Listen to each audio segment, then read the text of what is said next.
All right, awesome. We are live here in the studio and ready for a whole new episode of DPT to CEO, the podcast. I'm really excited to share with you guys tonight. We have a new special guest, new friend, Jamey, here with us tonight. Jamey, thank you so much for being here. And I'd love to hear more from you about yourself and your story. Well, Morgan, I so appreciate you having me on the show. I love the DPT to CEO concept idea.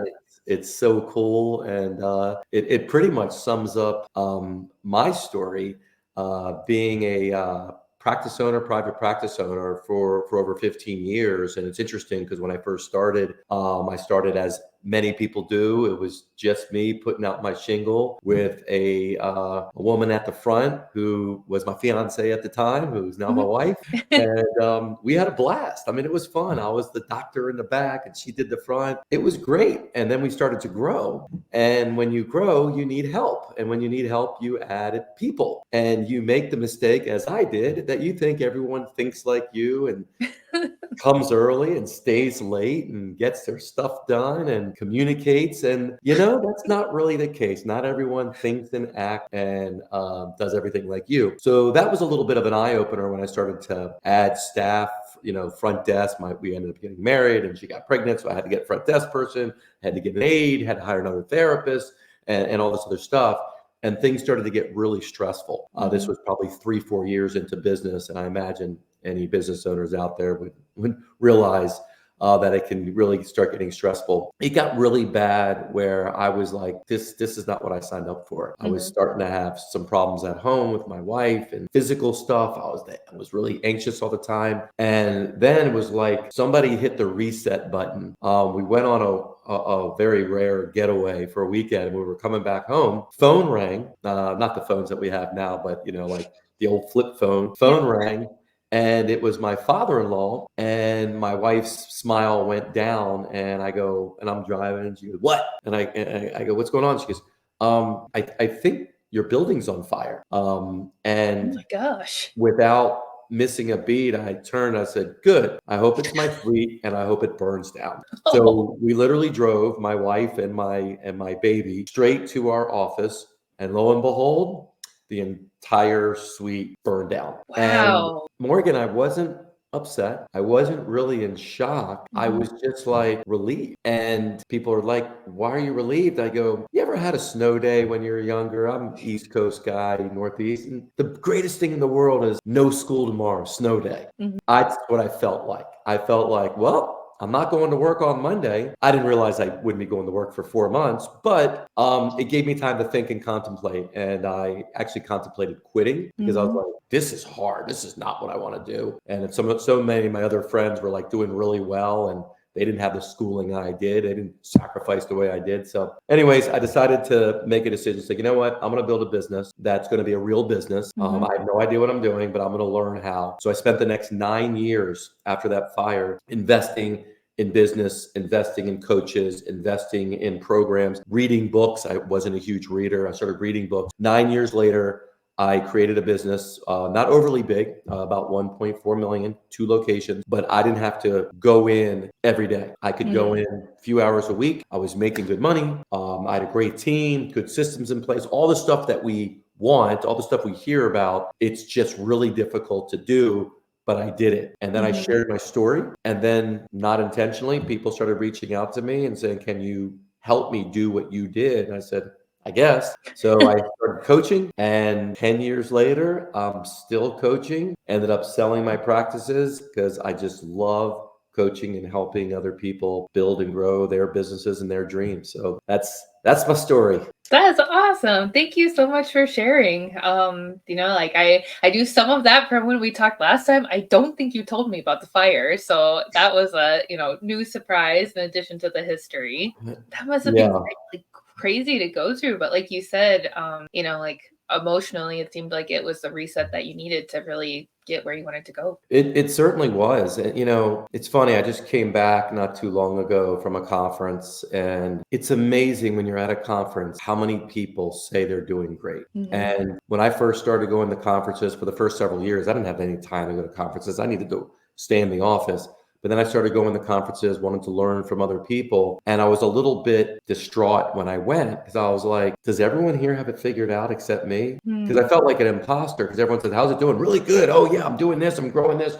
I'm hiring these people and growing. And I'm like, are you kidding me? I'm going home depressed, drinking like a fish and fighting with my spouse. That's what I'm doing. That's why I'm here. And then I realized that we are very good at hiding. We are very good at putting a facade, a shield up, pretending from the out. It's kind of like Facebook, right? Everyone on Facebook, everyone has it. The life is the greatest thing. Look at the pictures. Look where I am. And you're just like, I know you. That's not your life. You were bitching about me the other day, So, I started to realize that the way to progress in anything is, I don't care where you are, what phase of life, what job you have, but the way to be successful is you first have to tell the truth. It's kind of like the motto of AA. All progress starts by telling the truth. And once, at least my story, once I was able to tell the truth, look in the mirror and say, Jamey, you have no idea what you're doing. I was good at treating people. I was talented.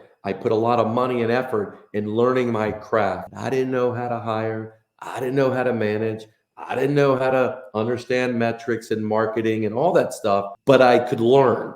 So once I just admitted to myself, I was then vulnerable and I was able to learn. And that's what it takes. If you're not willing to do that, no matter what we talk about today, and I'll give some actionable stuff. If you're not just going to admit, hey, I don't have it all figured out, it's really hard to overcome that ego, that kind of wall, and ask for help. Yeah, for sure. I guess like realizing like where your strengths truly lie and, not necessarily like weaknesses, but just kind of like holes in the knowledge, I suppose, of things that are yet to be learned and figuring out what those are and then figuring out where to find the information. And like, I know that that's something that comes up for like a lot of the practice owners that I speak with is, now, especially with so much on the internet, there's so much information. So I guess like maybe one question that I have for you is like, how do you go about like finding the right mentors or like finding the right information? Yeah, and you're right about that. I was talking with someone earlier and we talked about, what's the biggest problem you see out there when it comes to just, in this case, growing a business. And I said, well, the biggest problem that we all face, whether you're a business owner or not, is the amount of distraction, the amount of stuff that we all are getting thrown at us. A lot to do with social media and the access to everything with our phones and everything else. And there's something to say that when you have so much thrown at you, you'll tend to shrivel up and go into a place of comfort because it's too much.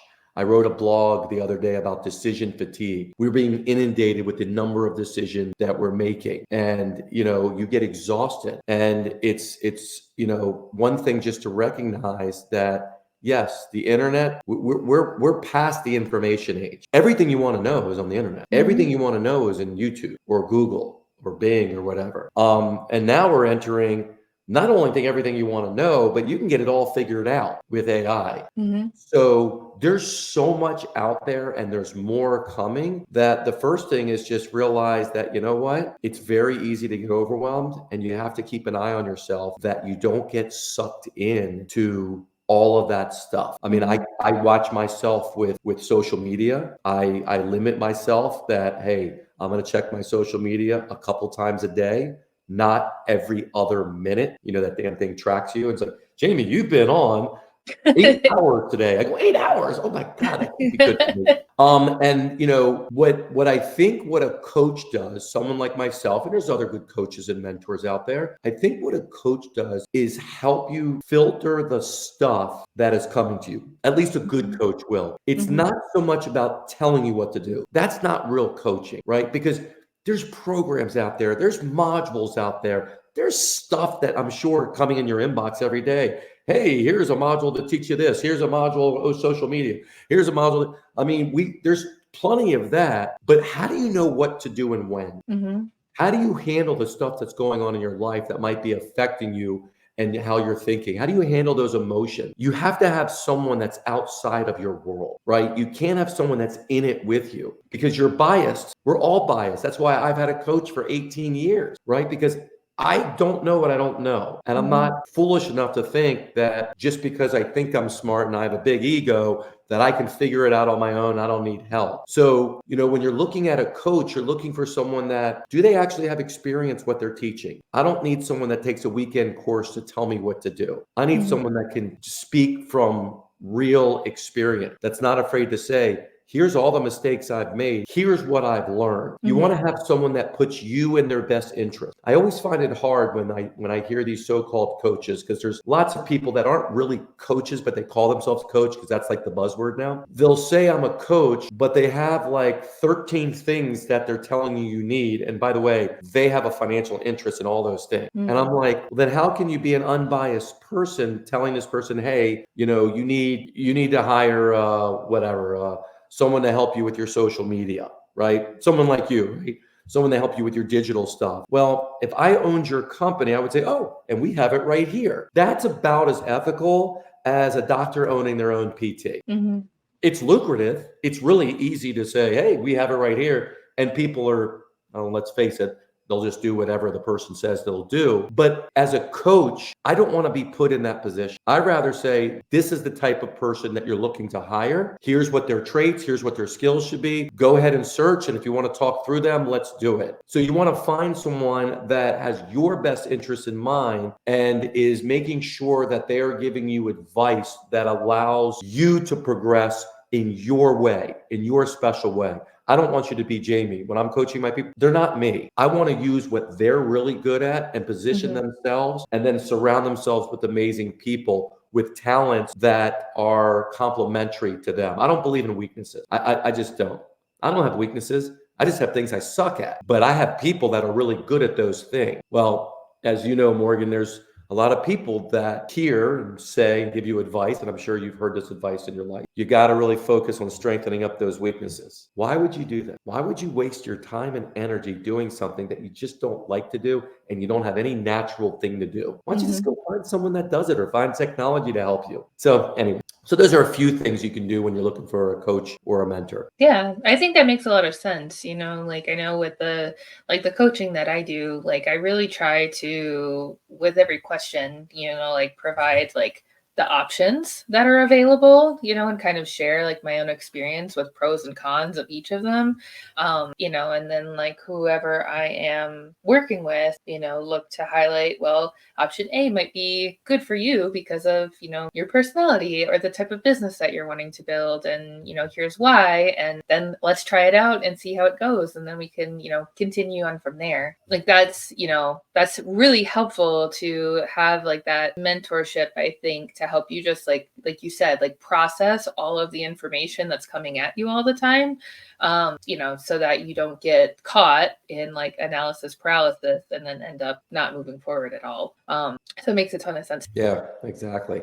And I think like one question that I wanted to ask you just, before I forgot, like with regards to your story and how when you first opened your business, it was a certain model and a certain structure and you had a certain life experience associated with that. Then there was a great fire. And then you built a business that, really truly served you and kind of like led you to get where you are now, maybe like broad strokes here, but like what were some of the like major things that you changed going from business A to business B, or like some of the like major differences? Yeah.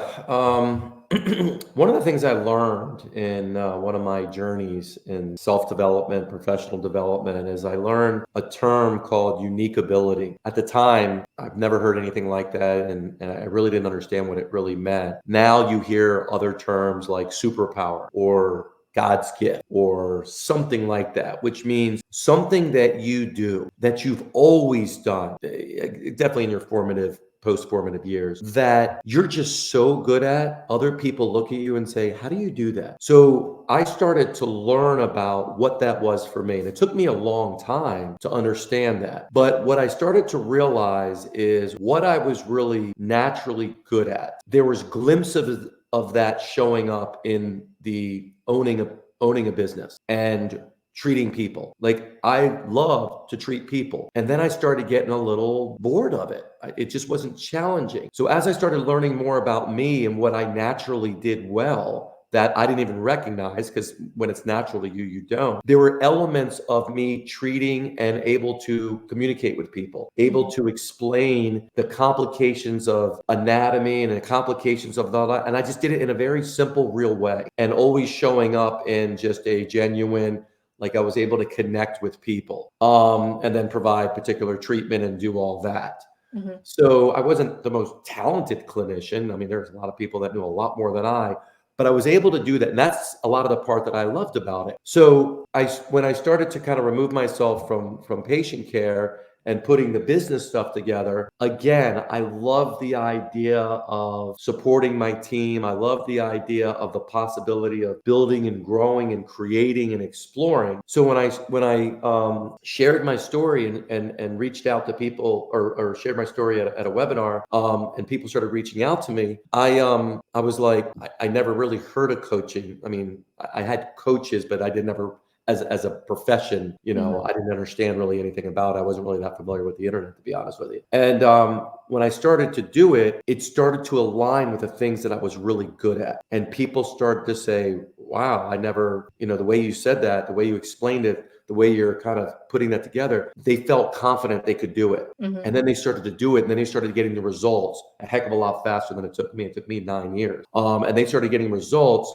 And I'm like, wow, this is really easy for me. That's scary. Like, I'm like, you're telling me of how the results you're getting. And I'm like, I'm not really preparing for this. I'm just being me. Mm-hmm. And that, it took someone else. It took a coach, my coach at the time, to say, Jamey, don't you get it? This is more aligned with who you are. Do you love it? I go, I love it. Do you want to learn more about this coaching and this world of business and marketing? Like, I didn't understand like internet marketing. I didn't understand any of that.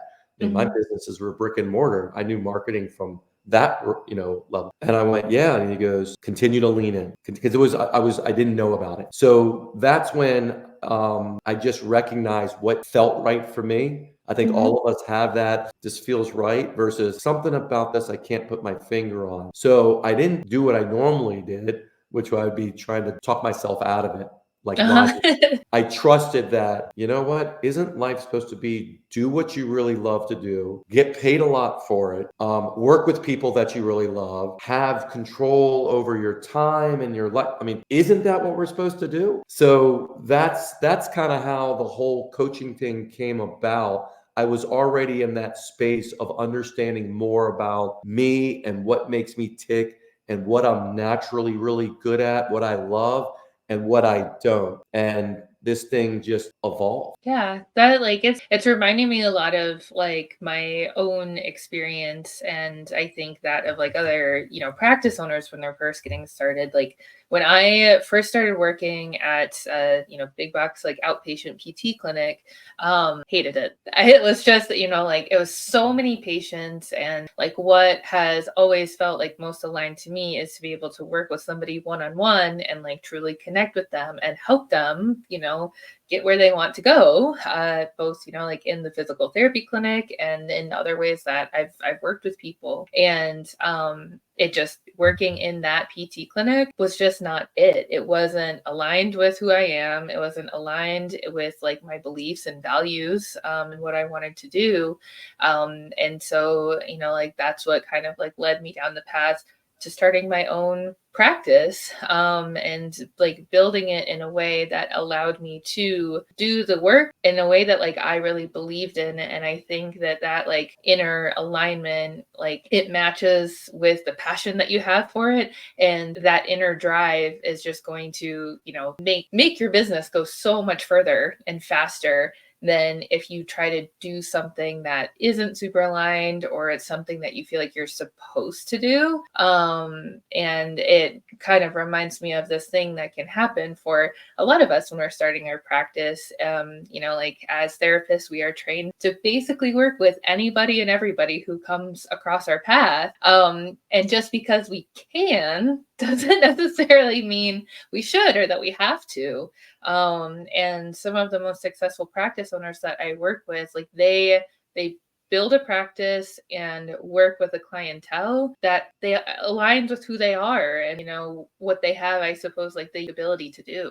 Yeah, everything you're saying, certainly resonates, and I think that you have such a high level of self-awareness. So if people listening are familiar with emotional intelligence, if you're not, become familiar with it. Google it, go watch a YouTube video, just get the sense of what it is, because it's just so darn powerful. Unlike, IQ, EQ is much more powerful. And what you're doing is you're very self-aware, which is the first component and the most important component of emotional intelligence. And that awareness allows you to see things differently. You see, we all have a lens, and that lens is formed by the people in our lives, the education we have, the influences we have, the books we read. So we're a sponge, especially when you're younger. And school, there's a lot to say about academia. There's a lot to say about, in this case, physical therapy school. But you better be careful about who you're allowing into your brain. If it's anatomy, come on in. If it's, how to work on a shoulder, come on in. If it's giving advice around you should, as therapists, always be willing to see anybody and everybody, and that's how you should structure your business, that's the worst freaking advice you can ever give, because everyone knows the riches are in the niches, which means you can't be everything to everybody. Now, in theory, if you're working at a place and someone comes in, you should not say, no, get out. Right. So if it's in that context, that's a very different context. But just like what you just said, I was told that this. So you could have taken the context, what they said out of context, or you could have said, no, that's exactly what they meant. But we have to question that. We have to be like, so where did that come from? And I do a lot of that, and I teach a lot of it with my clients. I go, it's interesting that you believe, and one of my favorites is like this quality care stuff of an hour somehow is magically, like that quality care means you work with someone for an hour. I mean, You've heard of that one, right?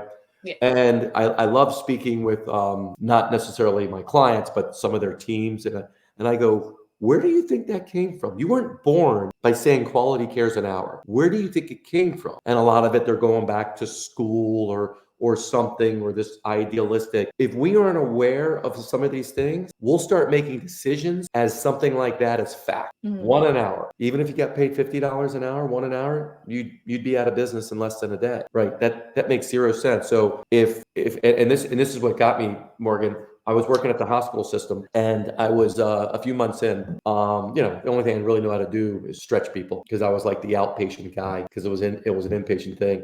And then I went, wait a minute. So the longer I take with people, because I'm brand new, the more money you get paid. And my director was like, yeah. I go, okay. Years later, I put a lot of money and effort and time perfecting my craft. I was specialty with backs and all that stuff. And I went, I can look at a person, diagnose them, and treat them inside of 20 minutes. They could get better much faster than anyone else I know, but I'll be paid less than the person that doesn't know anything. I go, yeah, that model doesn't make any sense. So understanding that the insurance model is not the same as the treatment model. Like just having that awareness, saying, so what's the motivation of insurance companies? Oh, well, they're based on time, because way back when somebody decided, ooh, not an entrepreneur, by the way, not you or me, said, let's base therapy on time. Somehow magically time means therapy means result. Well, everyone knows that model's broken. Who knows if it's ever going to be able to be fixed, but that doesn't mean us as business owners should accept that. We need to be aware enough, and we need to question enough of why do we think that? Because if not, you're just sheep. You just get pushed along, told what to do by them, by they, and you then just kind of become this victim because you're not aware of what the heck's going on. And I know this is, might be deep for a lot of people, but if you can understand this in any sense, this could change your direction as a business owner. I mean, completely change the direction, because you need to question why you think what you think, and you base it on the results you're getting. If you're not getting results that you want, if you're not happy, if you're not making the money you want, if you don't have the time and control of you want and the team you want, you got to question why not. And it always starts with, it's because of how you are thinking, how you are handling things, how you are communicating. And when you kind of become vulnerable, that's when the solutions really start to appear. So a lot of twists and turns in that, but you got me going with that one. Yeah, I can tell. Oh, I um, love this stuff. It's so much fun. yeah, I mean, it's so much stuff to talk about because like so many of us, like might be thinking about it, but are just, like scared to actually like voice it out loud, or like, what if I'm the only one who's thinking this way? But there are just like there are so many people in our profession who are unhappy with the way they're doing things, and like maybe they're thinking like this is the only way possible, but it's really not. Like there are so many ways that like we as PTs can work with people or develop businesses and everything. And I think like another question that I have for you, because I'd love to, hear your insight on this. Say somebody is kind of like starting to be in this questioning phase of, actually, I am not going to settle for being paid $35 an hour to work 10-hour days and see 120 patients a week. But I don't know what to do. And, like I've heard that I could start my own thing, but I don't know if I'm good enough to go out on my own. How do you handle that kind of, I guess, like mindset thing? Yeah. So a lot of that is kind of an imposter syndrome, right? Always questioning how good you are. I'll answer it this way. When you graduate school, you're one of the smartest people on the planet. I mean, think about it. Think about your education. Think about how much you know about stuff, especially the body. Mm-hmm. So 99% of the people you'll ever meet don't know half of what you know. So the best way to get confident is just to look backwards at everything that you've done to be where you are. Where people go off the rails, where people get into what some people call the gap or this negative place, is you always are looking forward. Now, I have my clients set goals. I have my clients create vision. The reason I do that because I want the vision to show them direction and to inspire them. What I will never have them do is measure their progress against that vision. Why? Because you'll always feel less than.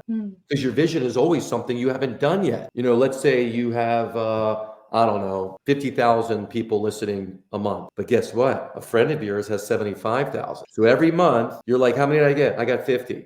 I got 55. I got 60. And every month you're in a bad mood. What happened? I'm not at 75. They're at 75. Because you're always looking forward about something that you can't reach, because the minute you get close to 75, you're going to say, I want 100,000 downloads. So the key is always measure yourself from the past. Measure your progress. Look behind you. This is such a huge concept in so many fashions. But with what you're talking about is this person should be looking at, hey, you know what? I know what I'm doing on a lot of things. I don't know it all, but I'll never know it all. But there's a lot of things I know. There's a lot of people I could help. So start to get clear about the type of people you like to help. Who would you like to help? And then just start. Within 1 year working in the hospital, I started we called it moonlighting because I'm old. Now it's called side hustle, but whatever. Same thing. I rented out a room at a neighbor gym, like down the street. And I just started seeing cash-based people. I had my manila folders and stuff. And I just had like their name on it. And I printed out some sheet with their name and their date of birth and all that. And I just took my notes, and I had a chair and a table, and that's it. And I just started working with people, and I learned a ton, right? I learned about cancellations and how much they suck. I learned Yeah. about there's certain people I really love to work with and certain people that, they suck the energy right out of me. I learned how to figure out stuff, right? If you're thinking about going out on your own, start small. Start with, finding a space that you could see a couple people, right? Learn how to not only treat on your own, but that's the easy part. Learn how to figure out what you're going to charge. Learn how to ask for money, right? These are all the things that you're going to learn. You're going to learn so much about business. Learn actually how to sell your services. When someone says, well, why should I go to you? How do you answer that? Like, these are all the things that you get to learn and figure out in a very safe environment, because this isn't like your income while you have your other day job. And if you find yourself really liking and enjoying it, explore it more. Being a business owner is not for everybody, right? It's okay. Having a side hustle, it can be exciting. Maybe a side hustle could be in something that's just a passion project and not necessarily in clinical care, because now there's so many options out there. But you want to do something that I believe inspires you. Now, at the same time, no matter what you're doing, it's always about looking at it as, what am I learning from this experience? Yes, treating 110 patients a week or whatever, yes, it's grueling. But what are you learning? There was times where I treated 100 people. You know what I learned? I learned that A, it is possible, and B, it helped me with time management. And I learned about how much I spent time with patients just bullshitting. It really didn't make a difference in their care. It was just, if I had time, I'd waste more time doing that stuff. But if I didn't, I could actually be more dialed in. I was always more focused when a therapist was out, like unexpectedly. Hey, Joan's not coming in today. And I'm like, all right, put them all on my schedule. We'll figure it out. Like, it was just, and you know what? It was always a lot of fun because it was crazy. Yeah. But there was energy. So I learned about it. Would I want to do that every day of my life? No. So I think also it's just learning about, what can you take from the place that you're working at? Even if you're not happy, why aren't you happy? Like, start to really ask those questions, because it won't be everything you're not happy with. Maybe you're not happy because they don't give you advancement. Maybe you're not happy because they don't show appreciation the way you want. Maybe you're not happy because you don't like particularly the type of clientele that's coming in. Take this opportunity to learn about your likes and your dislikes and all of that, because that's going to help you when you move to the next place. It'll help you continue to evolve. One of our values at Practice Freedom U is lifelong learning.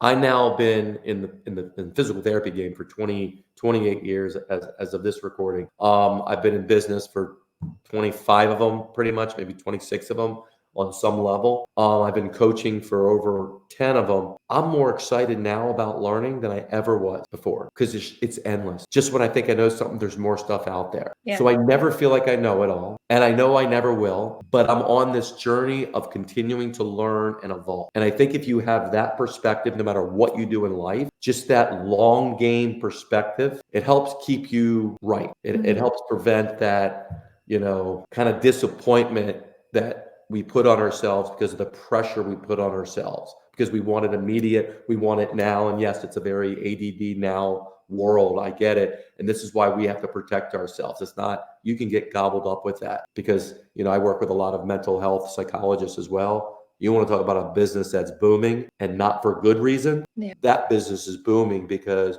with all the technology, we are having a hard time handling all of this. So I'm not sure if that was anywhere close to your question, but hopefully there are some nuggets in there for people. Yeah, for sure. I think like a big part of, what you're sharing on that I think I always have to like remind myself of is that, and like something that I do like to share with people is that, I guess like in life, but also in business too, it'll never be done. It'll never be complete. Like, it's always going to be an ever evolving process. And like you said, like you're always just going to be learning something new.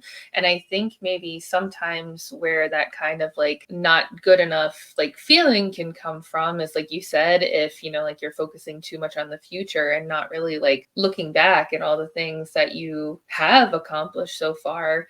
And like we just get stuck under this like thinking of, well, I just need to get like one more degree or one more certification, and then like I'll be good enough to start working with people. But you're really only going to be, I guess, like I hesitate to even say like good enough, but for lack of a better phrase, by practice and like trying things and like learning through doing. And like you said, like we already we know like even this much more than the average person on a lot of things. And like that could be the difference between, like that patient or client like staying stuck where they are and them having like a huge change in their life, or even a small change in their life that just helps them. So, Morgan, like, this is an honest show, right? We tell the truth here.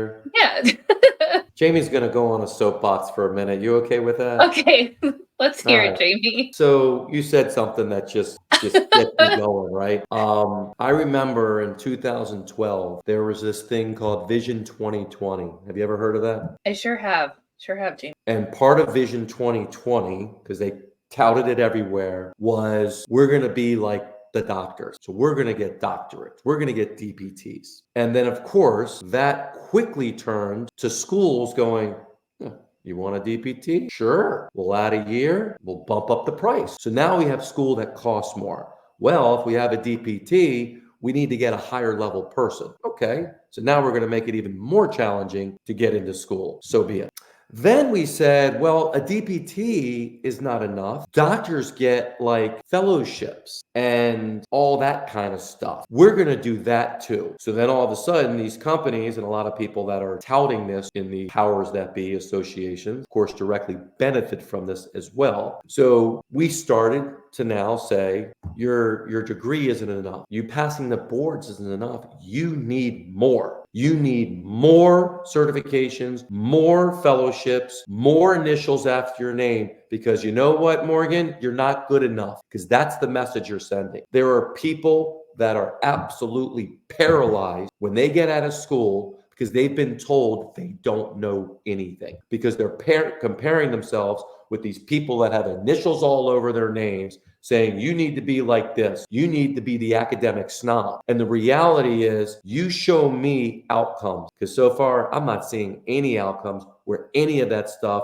truly matter. Maybe one day they will, and I'll be proven wrong, so be it. But what we're not learning is how to better connect and communicate with our people. We're not learning about the things, I hate this term too, the soft skills, right? Like emotional intelligence, communication, how to have difficult conversations, how to have conflict resolution, how to be strong leaders. Like, why aren't we pushing that? Because we were here trying to compare ourselves to an entirely different profession because we felt less than. I know there's other factors as well, and I'm not saying the DPT was necessarily a bad thing, but you tell me where our industry is right now. Again, 10 years later, and yes, COVID and all that, but even without COVID, there was an education bubble about to burst. And the education bubble was the investment in the education that we get to get out of school isn't worth it. Because guess what? Insurances weren't a part of this conversation, because what they're doing is decreasing reimbursement.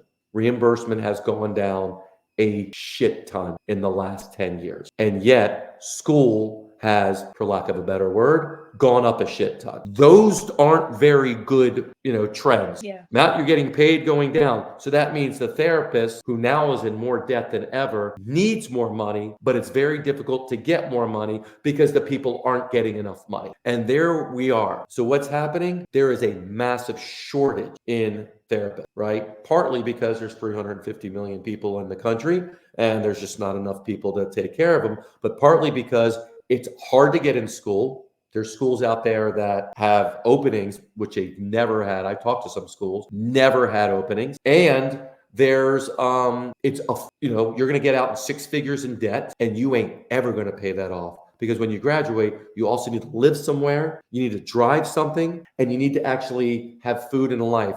And I can't tell you how many therapists I talk to that are dead broke and in debt, even though they've spent their life trying to be something to help people. And what are we doing? Spend more money to get more degrees that ain't moving the needle in your life. Here's my advice to a business owner. Be unbelievably selfish. And what I mean by that is, you focus your time, you invest in yourself, you invest in understanding the world of business and physical therapy, and you be successful. That's how you can change the industry. Because if you're successful, you have money. When you have money, you have power. And believe me, associations will be happy to come to you to get a donation. And then we can use that money to potentially change things. But at the very least, you're going to have an amazing life for your family, which is what I believe the business is for. But you're also going to use that money to have an amazing staff and to help your community. And you can't do that when you're broke. You can't do that when you're stressed out. Believe me, I know. I've been broke. I've been stressed. I've worked 60, 70 hours a week. And I've seen the other side of that. Give me the other side every day of the week, because I believe now I'm helping so many more people than I ever was seeing 100 visits a week and going home flat out exhausted. I'll jump off the soapbox for you. No, I mean, like, I think that's like, it's such an important thing for all of us to hear, the reality of the situation. Because I think, there's so much like hustle too, to like hurry up and get through undergrad so you can hurry up and get through grad school, so you can hurry up and get a job, so you can hurry up and make more money, and you just end up, like you said, exhausted and drained. And it's just like, is that it for life, you know, and like nobody's really like telling you that. They kind of just keep pushing you towards, you know, the degrees and the certifications. And like eventually, if you keep doing these things, like eventually you'll get where you want to go, but it's not true. And so kind of going back to what you were saying before about like you have to start questioning things and thinking about things differently and seeing like if it's true and real and if it's really like aligned with what you're wanting for your life.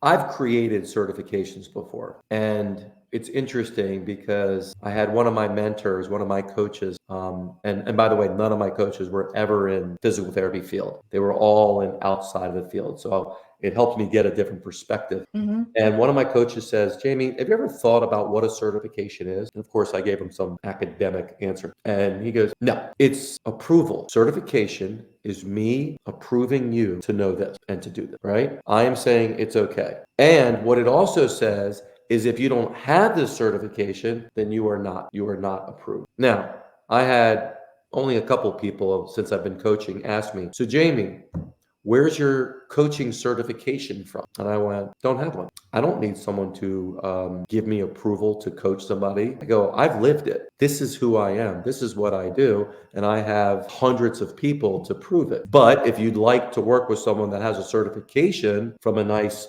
6-week course, by all means, go find them. It's the same thing in some of these other certifications and fellowships and all that kind of stuff. And I'm talking about business owners here that are broke, yet they're paying $10,000 to get a certification instead of paying $10,000 to learn how to market and sell their services. So I come from that perspective. Obviously, Sure. there's people that the education is part of the next thing they want to do or get their PhD or whatever they want to do. And I'm not negatively saying that higher education is not good. I'm speaking specifically from a very particular angle here. Mm-hmm. Of there's marketing going on, there's sales, and there's money going on. It just happens to be in the education world. And there are people that are making a fortune, which I'm okay with. I'm a capitalist pig. I'm fine with that. I just don't like when it is played off as something else. Mm-hmm. Just say what it is. Hey, you know, if you want to make money, for anyone listening here, there's a couple things. You don't need all those certifications. You do need to be an expert at something that people want. In this case, you pass the boards, you're already an expert. Yeah.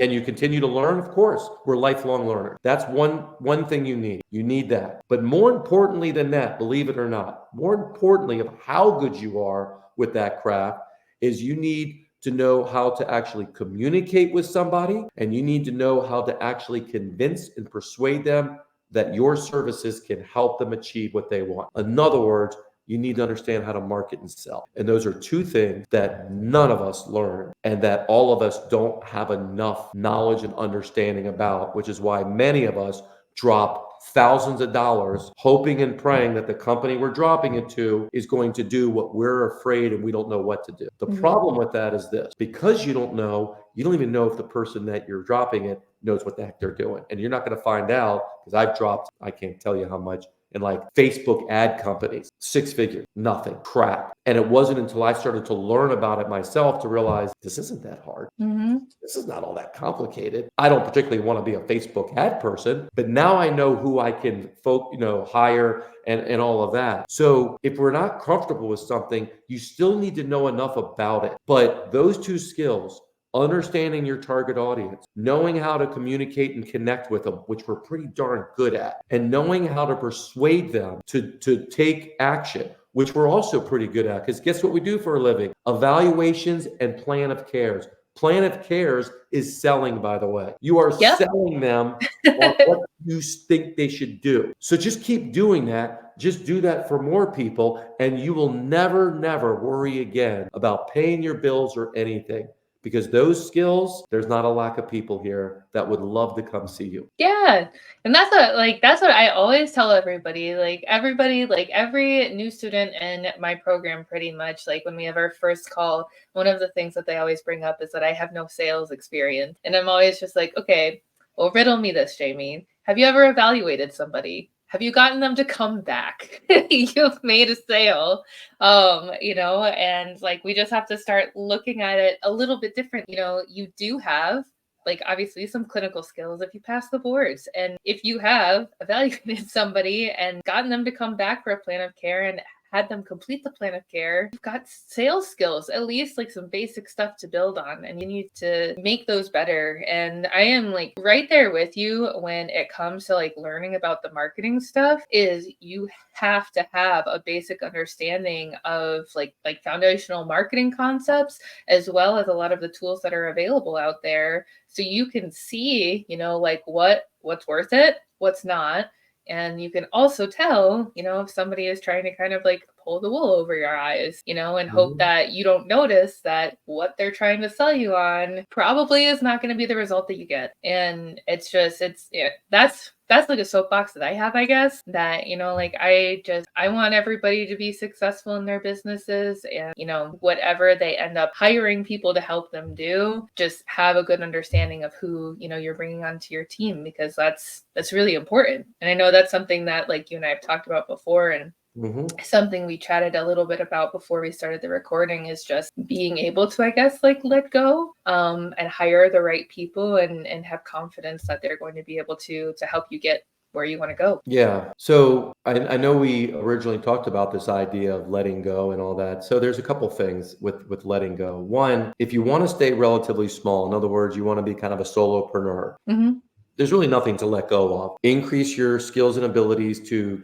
connect with people, communicate clearly what you do, who you do it for, and the result that you help them, like the problem you solve, and learn how to persuade them to take action, which is selling. If you're able to do that, then you are going to be very successful doing what you want, when you want, with who you want, done, and charging whatever you want. Now, if you want to grow past a couple 100,000, maybe 250,000 that you could probably generate on your own. If you want to build $500,000, million, $3 million, $5 million company, you need people. You need help. You can't do it on your own. And here lies the most difficult thing that I work with my clients with, and my other coaches do the same thing. We have this, not everyone, but a lot of people, we have this difficulty of letting go. We have this difficulty, especially in therapy, where we say, they can't do it as well as I can. I said that for years, which is why it took me 9 years to build a practice, which I refer to as practice freedom.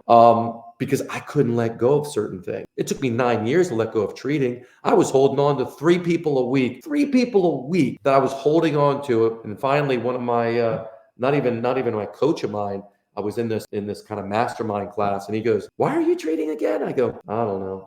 He goes, "That's ridiculous." Came back on Monday, said, "Take me off. Just get me, I'm done." Because I was just afraid to let go. A part of letting go is coming up with the identity of, so if I start to delegate patient care, who am I? Because I've been told I'm a therapist my whole life. Yeah. And we have to start saying that you're much greater than a therapist. Not that being a therapist is bad, but you also chose to be a business owner. So you're a business owner. You're a business owner that happens to be in the business of rehab or physical therapy or whatever. So you have to start using that language and thinking like that. But letting go and delegating, the things that I would start with, I always think start small, start easy. Start with things that you don't particularly like. First thing I ever delegated, by the way, I delegated bookkeeping. I freaking hate bookkeeping. I suck. Yeah. I mean, I suck at it now. I have a personal bookkeeper now for my personal finances. I never reconcile. I was terrible. So I delegated it. Of course, we always say, well, I can kind of do it because I'm saving money. No, you're not. It would cost me so much more money. Delegate it to people that's their passion. That's what they're good at. And you will get an exponential result for your investment in them. And think of everything you delegate as an investment. And the investment is you're buying back your time and your mental space. That's what happens when you delegate. Keep the things that you absolutely love. Keep the things that you're good at. Keep the things that you as a business owner have to do. But man, you can delegate anything from billing, answering the phones, some aspects of marketing, blog posts, bookkeeping, payroll, treatment. I mean, you can delegate a ton of stuff. There's lots of talented people out there, but it's hard to do when A, you think no one can do it as well as you, and B, you view delegation as a cost versus an investment in your ability to grow. That's the number one objection that I get when people even look at coaches. Jamey, that's too expensive. And I say, I certainly understand where you're coming from. Now, when you mean by expensive, are you talking about expensive as in you don't have a vision big enough that this investment will get it back for you. Because if that's the case, I agree. They're like, well, no, I want to grow $1 million in the next year or something like that. I go, so our program at 15,000 isn't worth I can't even do the math, but it's a lot of X's. Like Yeah. 40x or 50x. Mhm. So what are you worried about? You actually doing the work and achieving it? Because that can be a little scary. It's easier to say I could do it versus doing it. And I can tell, Morgan, someone like you could talk about doing it, maybe for a period of time you did, but you're sitting right here because you actually took action. You actually did something. And I imagine it wasn't perfect. And I imagine you made a lot of mistakes. Yes. And you still will continue. So the idea is, well, you can make mistakes and learn from them, or you can be afraid to make mistakes and never move forward. Yeah. I allow everyone to make that choice for themselves. But let's face it, there are 343 million people in this country. They all have a human body, and those bodies will break down. There is so many more people who need our help that actually do what we do. So the only difference is going to be is whether you take action and stay accountable and have the grit and the courage to continue doing it. And you're going to learn and you're going to move forward. You already did it once in your life for sure, because there was no guarantees you were getting in the PT school, but you sacrificed everything and you busted your butt and you stayed in on a Saturday night. There was no guarantees you were going to pass the board, but you wrote 6-figure checks and you busted your butt for the hope to pass the boards. There was no guarantee you were going to get a job, but you did. You know what? There's no guarantees that your place is going to be successful, but there is a guarantee that if you don't do anything, it will not be successful. That is a guarantee. So, my whole thing is you can do this. You've already done it. Yeah. You just have to start thinking differently about what you're actually doing and find people who can help you and check the ego at the door and just start going into it with just everything you got, realizing it isn't going to be perfect, but hey, we're not looking for perfect. Mm-mm. We're just looking for people. We need more people. We need more people like Morgan and myself and other people. We need more successful people out there to help people in the way that we were taught to help people. Because if not, believe me, there'll be plenty of other people coming in, giving people solutions to their problem. I just rather it be you. Yeah, absolutely. I mean, if I didn't already start a practice, I would start one after hearing that, Jamey. You've convinced me. So, there's so many reasons and so many, I guess, things that, the people who are listening could come up with not to start. There's plenty of reasons not to start, but the only thing that is going to let you have from your life, I think what it is that you're looking for is that if you do start and you do try and see where that takes you. Because the worst thing that'll happen is that it doesn't work out, and then at least you'll know, and then you'll gain skills to try other things too. And that's why you're good at what you do, because what you just said was a very positive way of doing it and learning from what you're doing. Everything we do is a lesson. Some people just fail to see it. Other people see it, learn from it, and move forward at exponential rates. So, and business is not for everyone. If you're not sure, try it out. Do a little, moonlight. Yeah, exactly. Yeah, try it out. Give yourself 3-6 months, and if you hate it, then at least you tried. Trust your gut. If it doesn't resonate, it doesn't resonate. Yeah. I mean, people said, I know we need to wrap up, but people said, well, Jamey, why didn't you just keep your practices? Because they were kind of running on their own. I said, I just didn't have any passion for it. I didn't care. I go, I want to do something that inspires me. I want to do something that makes a difference. I'd rather sell it to somebody that's going to build and grow and help. I didn't want to do it. I'm not doing this for money. I mean, I want to get paid really well, but that's not my motivation for doing this. And I hope, I know just being in this field, that's not, a lot of people's motivation, but, you can do anything you want. You can work with any type of person you want. It's just a matter of making a decision. That's the hardest part, making a decision and taking action. Absolutely. And if anybody is going to bet on you, I think it should be yourself. Yeah, we've covered so many topics tonight, Jamey. This was really, really insightful, and I really appreciate you being here and sharing all of this. My pleasure. I enjoyed it. So I guess as we were wrapping up, if people feel inspired just like I do and would like to reach out to you, where can they find you? Yeah, I mean, if you want to hear more Jameyisms and get more of this crazy out of the box thinking, check out my YouTube channel. Just type in Jamey Schrier, and I'm on there. I got tons of stuff, videos, a lot of funny stuff on there. If you want to reach out to me, the best way to do it is you can shoot me an email if you'd like, jamey@practicefreedomu, the letter u.com. You can visit my website. That gives a little bit more of what we do, who we do it, who it's for. There's actually a really cool thing on the website. There's a quiz, a practice quiz on the website that kind of takes you through. I ask 35 questions. It's pretty quick. It only takes you like 5 minutes. But it's talk about self-awareness. It allows you, the questions I ask are 7 different areas of a business. So it allows you to see the areas you're doing well in, the areas you need help in. So then what I do is I offer a free 30-minute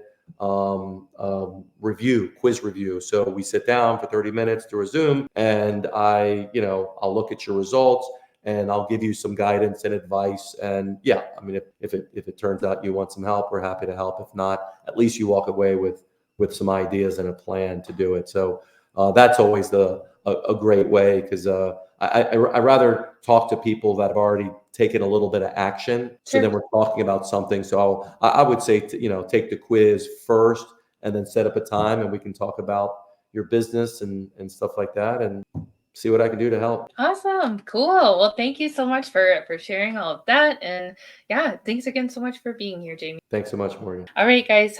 We will plan to see you on the next episode of DPT to CEO, and hope you have a good rest of your night.